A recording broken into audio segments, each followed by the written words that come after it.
తెలంగాణ రాజకీయాల్లో మరోసారి భారీ దుమారం రేగుతుంది. బండి భగీరథ్ ఫోక్సో కేసు. ఒకవైపు నైతిక బాధ్యతపై డిమాండ్లు, మరోవైపు కౌంటర్ ఆరోపణలు. ఈ మొత్తం వ్యవహారం తెలంగాణ రాజకీయ వాతావరణాన్ని పూర్తిగా కుదిపేస్తుంది. బండి భగీరథ్ పై ఫోక్సో కేసు బయటకు వచ్చిన తర్వాత బీఆర్ఎస్ నేతలు తీవ్రంగా స్పందిస్తున్నారు. వారేమంటున్నారంటే, కేంద్ర మంత్రి హోదాలో ఉన్న బండి సంజయ్ ఇలాంటి తీవ్రమైన కేసుల్లో నిందితులను రక్షించటం తెలంగాణకే కాదు, దేశానికి మాయని మచ్చ అని వారు అంటున్నారు. కేటీఆర్ మాట్లాడుతూ, ఇప్పుడే ప్రభుత్వం కఠినంగా వ్యవహరించకపోతే భవిష్యత్తులో ఏ ఆడబిడ్డపై అఘాయిత్యం జరిగినా చట్టాన్ని నమ్మి ముందుకు రావడానికి ప్రజలు భయపడతారని ఆయన ఆందోళన వ్యక్తం చేశారు. బాధితురాలి కోసం మొదటి రోజు నుంచే పోరాడిన బీఆర్ఎస్ మహిళా విభాగం, ఆర్ఎస్ ప్రవీణ్ కుమార్లను కూడా కేటీఆర్ అభినందించారు.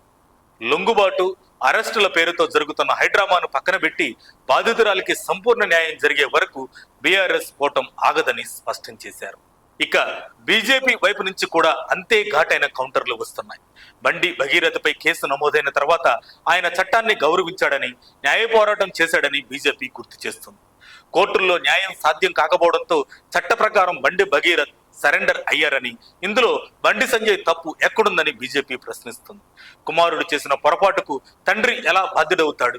ఇందులో రాజీనామా అవసరం ఏమిటని బీజేపీ శ్రేణులు నిలదీస్తున్నాయి.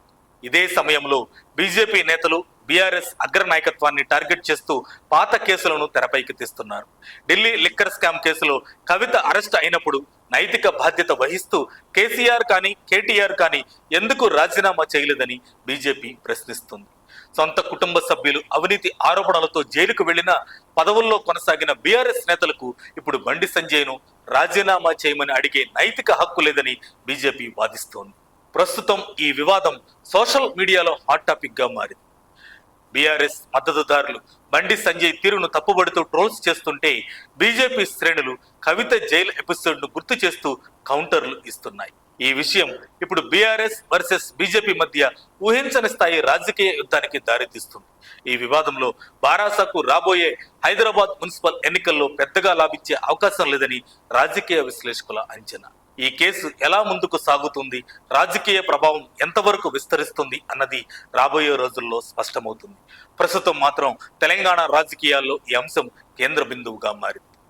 మరిన్ని అప్డేట్స్ కోసం మా కాయ్ టీవీని సబ్స్క్రైబ్ చేసుకోండి. మా వీడియో కనుక మీకు నచ్చినట్లయితే లైక్ చేయండి, షేర్ చేయండి. మీ విలువైన అభిప్రాయాలను కామెంట్ బాక్స్లో తెలియజేయండి.